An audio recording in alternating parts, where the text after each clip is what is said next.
George Stanley Bell was an observer and a gunner, a very good one. George was posted to 49 Squadron in July 1918, and assigned to a pilot called Lieutenant Spurling. Hello, I'm Arthur Spurling, Lieutenant Arthur Spurling. I'm your pilot. I hope you're a good shot. Sergeant Frank Bell, sir. I'm a good shot. Spurling was from Bermuda, and was one of the first Bermudans to serve as an officer in the British military. He was already on his way to being a celebrity on his Atlantic island and had been promoted to flight leader whenever the squadron went on patrol. So he wanted the best gunner with him. George had already proved himself earlier in the month shooting down a Hun during a dogfight. However, although his name was actually George, he was known as Frank Bell to all his associates. But in this article I'll refer to him as George. George spent each evening at the aerodrome stripping his gun, checking every part, carefully cleaning and oiling each component before meticulously reassembling it. He had seen too many of his compatriots die because their guns had jammed in combat. August the 23rd dawned clear and still, so the first patrol was scheduled for dawn at 5:50 a.m. However, things didn't go to plan. The engine refused to start, and as the rest of the flight departed for the target, Spurling and George were left stranded on the ground.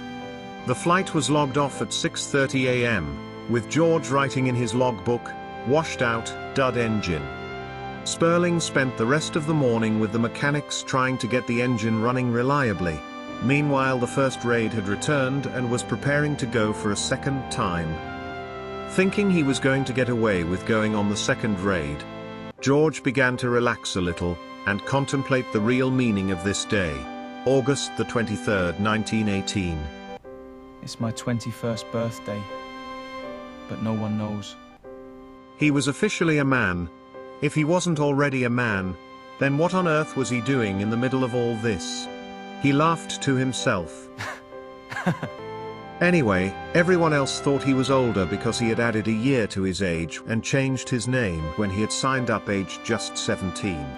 All of a sudden, a stern voice called his name. Bell! You're coming with me! In an instant, George's heart fell through his feet. He felt the blood running from his face. He trusted Spurling. But Major Hall wasn't his favorite pilot officer, and he didn't feel confident to put his life in the hands of this man, especially today.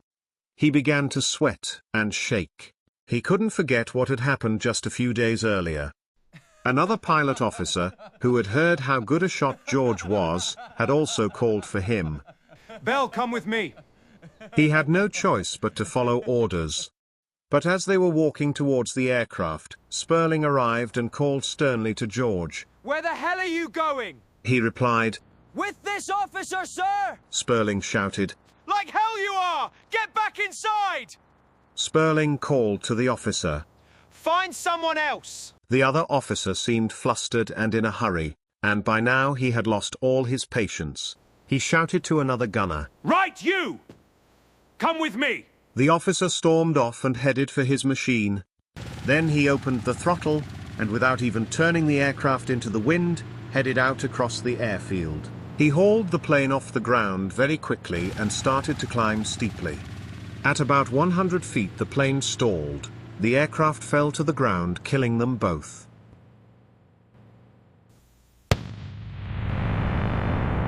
It was George's best friend, and he knew, but for the grace of God, or probably Spurling, that would have been him, he was terrified today. The second raid of the day took off at 10:30 a.m.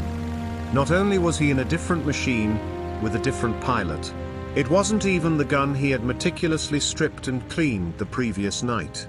George began to feel very uncomfortable. He was always apprehensive during a mission, but this was worse. He was beginning to get a very bad feeling. There were a few more clouds by this time, but the wind was still moderate, and the visibility was still good. As it turns out, this was an uneventful mission.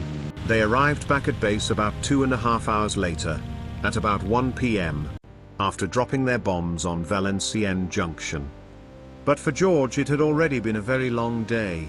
He went to the mess. He just wanted to eat something and get himself together. But just as he sat down, Sperling came in and announced that their engine was fixed. Bell, the engine's fixed. We'll be taking off again for another raid at 4:30 p.m. Once again, it was Valenciennes Junction, which was deep behind enemy lines. The relentless bombing of the rail yards at Valenciennes was to try to disrupt the movement of German troops and supplies. But it had also attracted the attention of several packs of enemy fighters trying to stop the British planes. Beauvoir is a very flat and large airfield, so the formation was able to take off to the west and into the wind. By now a thick layer of heavy, almost unbroken cloud had blown in from the west, and was laying at about 6,300 feet. They climbed through the clouds and reached an altitude of 13,000 feet. Flying east to the target, which was about 85 kilometers away. The object once again was to bomb the rail junction. Nearing their destination some 1 hour later, the weather there was much improved and they descended through scattered clouds and identified their target. Luckily there was no enemy opposition, and the bombs were dropped.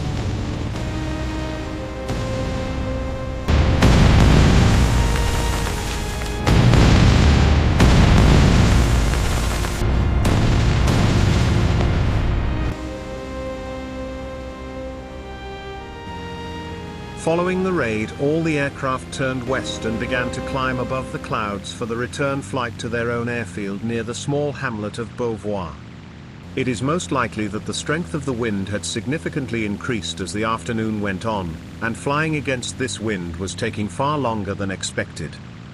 But worse, despite an airspeed indicator in 1918, and above the clouds, they had no real reference to where they actually were. The further west they flew, the thicker the clouds became and the stronger the wind got, making it seem that they had traveled far further than they actually had. It was during this part of the flight that one of the other aircraft in the formation developed engine trouble and had to descend into the cloud. As formation leader, Sperling decided to descend too and follow it down to see where it had landed, but it was very misty and they lost it in the clouds. So they began their slow climb back above the clouds to rejoin their formation.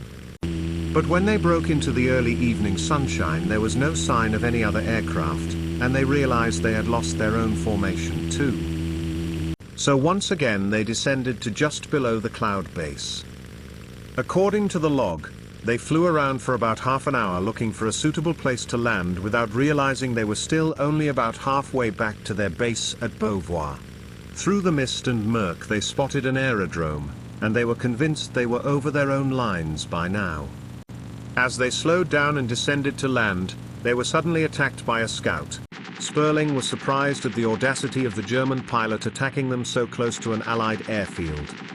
But then they both saw a well-camouflaged formation of some 30 Fokker D-7s just below them at about 800 feet. They were still over enemy lines. Sperling had been circling and descending slowly, so he had no power to just climb away. His only option was to dive and gain speed, hoping to quickly climb away again. The DH-9 in 1918 was the latest technology, and its climb rate and agility was far in excess of the German Fokker D-7. Sperling pushed the throttle to full power, and as he dived directly into the formation of Fokkers with his forward guns blazing, one burst into flames and another two collided and span into the ground and crashed. George saw 4 of the machines below his tail, so he fired at the closest one, and it burst into flames. Another one came up on the left of his tail, firing at them, bullets slicing through the plane's fuselage. Sperling, using the DH-9's ability to turn sharply, made a steep bank to the right, and in doing so positioned the aircraft to allow George to fire his guns directly at this machine at a range of just 20 yards, and it too burst into flames and crashed on the aerodrome below.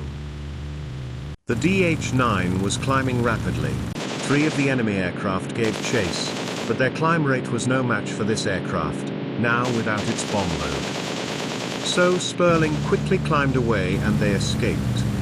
Reaching a height of 6,000 feet, George spotted what he thought was an RE-8, and relieved he waved. But as the aircraft turned toward them, it began firing at them, shredding the fabric and tearing the structure of the biplane's right wings, whilst also cutting the aileron gap wires which were essential for aileron control. George fired a burst back, and the enemy aircraft went into a spin, then disappeared into the mist below. With their wings shredded, and now with no ailerons for lateral control, they climbed again to get above the clouds and continued to fly west. The damaged right wings were tearing apart and the aircraft was shaking very uncomfortably. Sperling had only his rudder for the control of their direction, which meant he could only make very long, slow turns. For the next hour they flew west into the evening. As the sun sunk lower in the sky, below them there was still thick, dark, unbroken cloud, and with daylight running out they had no idea where they were. Eventually there was a small break in the clouds, and below, they could see the coast, which meant they were over their own lines. They slowly descended, and as they did, they spotted another aerodrome below. Flying as gently and carefully as he could, Sperling slowly maneuvered the DH-9 into position, and they landed. The severely damaged aircraft, which had been hit in several places, touched down heavily on the grass and broke up, but they had made it. They had landed at 1 ASD, a salvage airfield just northeast of Boulogne. George was taken to hospital there. He was bruised and battered from the landing, but far worse were the mental scars. Though the bruises faded and the cuts healed, something of the cheerful young airman who had first arrived at the squadron remained behind in the summer skies over France. They've given you the DFM, well done. The doctors called it nervous exhaustion. They advised rest and a prolonged absence from flying duties. Several weeks later, George found himself standing in a quiet hall, dressed once more in his RAF uniform. George accepted the medal with quiet dignity, and as he turned and walked away, he paused for a moment and looked up at the sky. Somewhere beyond the clouds, other crews were still flying their missions. He wished them the best of luck. For his courage during the mission, George Stanley Bell was awarded the Distinguished Flying Medal. He became the first recipient to receive the medal in person.